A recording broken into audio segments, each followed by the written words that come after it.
காய்மா நம்ம இப்போ egg gravy அல்லது எக்கு கறி எப்படி வேணாலும் வச்சுக்கலாம். நம்ம அதை எப்படி செய்யலாங்கிறத பார்க்கலாம். ஃபஸ்ட்டு முட்டை நான் கல்லுப்பு போட்டு வேக வச்சிட்ருக்கேன். எண்ணெய் அப்போ தான் வெடிக்காமல் நல்லா வரும். அடுத்து ஒரு கடாயில் ஒரு 4 ஸ்பூன் எண்ணெய் ஊற்றி ஒரு 2 பெரிய வெங்காயத்தை பொடியாக நறுக்கி அதில் சேர்த்து நல்லா வதக்கிக்கலாம். இதை நம்ம சாதத்துக்கு போட்டு சாப்பிட்டுக்கலாம், இல்லை சைட் டிஷ்ஷாக தொட்டுட்டும் சாப்பிட்டுக்கலாம். இப்போ நல்லா வெங்காயம் வதங்கிறதுக்கு லைட்டாக உப்பு சேர்த்து கொஞ்சம் வதங்கிக்கலாம். அது கூட இது நம்ம அரைக்கிறதுக்கு தான் யூஸ் பண்ண போகிறோம். அதனால் அது கூட நம்ம ஒரு ஸ்பூன் சோம்பு நான் சேர்த்துருக்கேன். 1/2 ஸ்பூன் ஜீரகம், இது எல்லாத்தையும் சேர்த்து வதக்கிக்கலாம். 1/2 ஸ்பூன் மிளகு,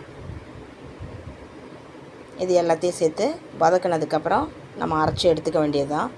இதில் நான் தேங்காய் சேர்த்துக்கல, அதனால் ஒரு 6-7 போல் முந்திரி தான் நான் சேர்த்துருக்கேன். நீங்கள் முந்திரி சேர்த்துக்கிட்டா கொஞ்சம் அந்த கிரேவி திக்னஸ் கிடைக்கும், அந்த பதம் கிடைக்கும். தேங்காய் சேர்த்தா சிலருக்கு ஒத்துக்காது. தேங்காய் சேர்த்தா அடுத்தடுத்த வேலைக்கு அது நல்லாவும் இருக்காது. அதனால் அது சேர்க்கணுன்ற அவசியம் இல்லை, அதை அவாய்ட் பண்ணிக்கலாம். இப்போது நம்ம வதக்கி வச்சுருக்கிறத நம்ம ஒரு மிக்ஸி ஜாரில் போட்டு அரைச்சிக்க போகிறோம்.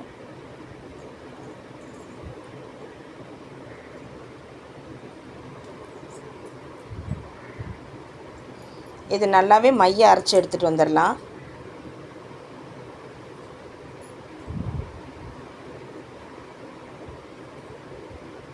இப்போ தாளிக்கிறதுக்கு ஒரு கடாயில் ஒரு 2 ஸ்பூன் எண்ணெய் சேர்த்துருக்கேன் நான். அதில் ஒரு பட்டை, 2 ஏலக்காய், 2 கிராம்பு, கொஞ்சம் போல் சோம்பு சேர்த்துக்கிறேன். இப்போ அதுக்கப்புறம் நான் என்ன பண்ணியிருக்கிறேன்னா, இதில் மிளகாய்த்தூள், குழம்புக்கு தேவையான மிளகாய்த்தூள் ஆட் பண்ணியிருக்கேன். கொஞ்சம் மஞ்சத்தூள் ஆட் பண்ணியிருக்கேன். அதை நான் கேமராவில் எடுக்க விட்டுட்டேன் அந்த டைமில். அது கூட நம்ம ஒரு 3 பெரிய தக்காளி பழம் நல்லா மிக்சியில் அடித்து அதையும் நம்ம சேர்த்துருக்கோம். இப்போ 2 ஸ்பூன் மல்லித்தூள் அதில் சேர்த்துருக்கேன். நல்லா இந்த மிளகாய்த்தூள் எண்ணெயிலே போட்டதுனால நல்ல கலரும் கிடைக்கும், அந்த பச்சை வாசமும் டக்குன்னு போகும். தேவையான அளவு உப்பு சேர்த்துக்கலாம்.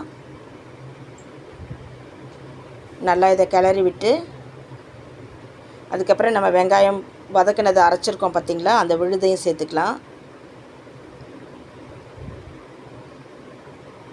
இப்போ நல்லா எல்லாம் ஒன்று போல் சேர்றதுக்கு நல்லா கிளறி விட்டுக்கலாம்.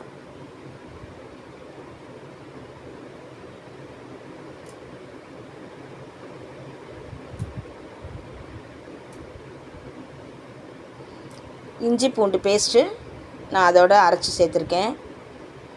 அதையும் சேர்த்து நல்லா வதக்கி கிளறி விட்டுக்கலாங்க.